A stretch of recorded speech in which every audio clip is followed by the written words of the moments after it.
தென்கிழக்கு ஆசியாவை சேர்ந்த Thailand Cambodia நாடுகளிடையே வெடித்த சின்ன மோதல் மிக பெரும் போரா மாறிட்டு வருது.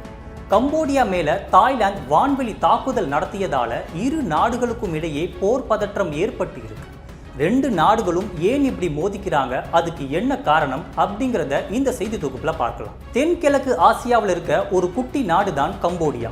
இதோட மக்கள் தொகை 1,74,00,000. இந்த நாடு தன்னோட எல்லைகளை தாய்லாந்து, லாவோஸ் மற்றும் வியட்நாமோட பகிர்ந்திருக்குது.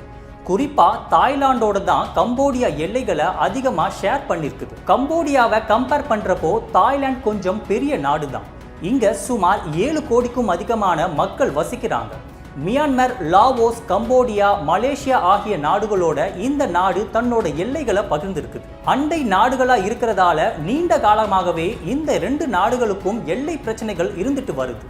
இதுக்கு முக்கியமான காரணம் ஒரு கோவில் தான். தாய்லாண்டோட தலைநகரம் பேங்காக்ல இருந்து 360 கிலோமீட்டர் தூரத்துல சர்ச்சைக்கு காரணமான பிரசத்தா மியுத்தோம் கோயில் அமைஞ்சிருக்கு. சுமார் 800 வருடங்கள் பழமையான இந்த கோயிலுக்கு இரு நாடுகளுமே சொந்தம் கொண்டாடுது. சமீபத்துல கம்போடியா நடத்தின பீரங்கி தாக்குதல்ல தாய்லாந்தை சேர்ந்த 2 அப்பாவிகள் கொல்லப்பட்டாங்க. 2 பேர் காயமடைஞ்சாங்க. அதோட கன்னிவெடி தாக்குதலால தாய்லாந்து ராணுவ வீரர்கள் 5 பேர் காயமடைஞ்சிருக்காங்க அப்படின்னு தாய்லாந்து கம்போடியா மேல எக்கச்சக்க குற்றங்களை சுமத்துனது. ஆனா கம்போடியா நாங்க இது செய்யவே இல்லை அப்படின்னு ஒரேடியா மறுத்துருச்சு. அதோடு இதுக்கு பதிலடியாக தாய்லாந்து தங்களோட நாட்டில் இருந்த கம்போடியா தூதரை வெளியேற்றி விட்டு கம்போடியாவில் இருந்த தங்களோட தூதரை திருப்பி அழைச்சிக்கிட்டாங்க. இப்படி இருக்க ட்ரோன் அனுப்பி கம்போடியா தங்கள் மேல துப்பாக்கி சூடு நடத்தியதா குற்றம் சுமத்தின தாய்லாந்து கம்போடியா ராணுவ இலக்குகள் மேல வான்வெளி தாக்குதலை நடத்தி இருக்கு. இதுல பொதுமக்கள் 9 பேர் பலியாகி இருக்கிறாங்க. ஜூலை 24ஆம் தேதி தாய்லாந்து நடத்தின இந்த தாக்குதலால 2 நாடுகளுக்கும் நடுவுல மறுபடியும் சண்டை வெடிச்சிருக்கு.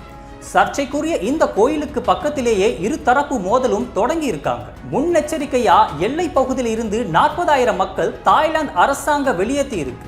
இந்த தாக்குதல் பத்தி தாய்லாந்து ராணுவம் துணை செய்தி தொடர்பாளர் ரிச்சா சுச்சுவானோன் திட்டமிட்டபடி ராணுவ இலக்குகளுக்கு எதிராக நாங்கள் வான்வெளி சக்தியை பயன்படுத்தி இருக்கிறோம் அப்படின்னு பேசி இருக்கிறார். பதிலுக்கு கம்போடியா பிரதமர் ஹூன் மானெட் கம்போடியா எப்போதும் பிரச்சனைக்கு அமைதியான தீர்வு காணும் நிலைப்பாட்டை கடைபிடித்து வருகிறது.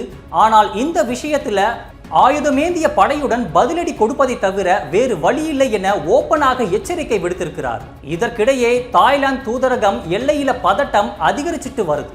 உடனடியா தாய்லாந்து மக்கள் கம்போடியா நாட்டை விட்டு வெளியேறணும்னு எச்சரிக்கை விடுத்திருக்கு. இதுக்கு கம்போடியா எல்லையில F-16 ரக போர் ஜெட் விமானங்களை தாய்லாந்து நாடு நிறுத்தி வச்சு இருக்கிறதுன்னு முக்கிய காரணம்.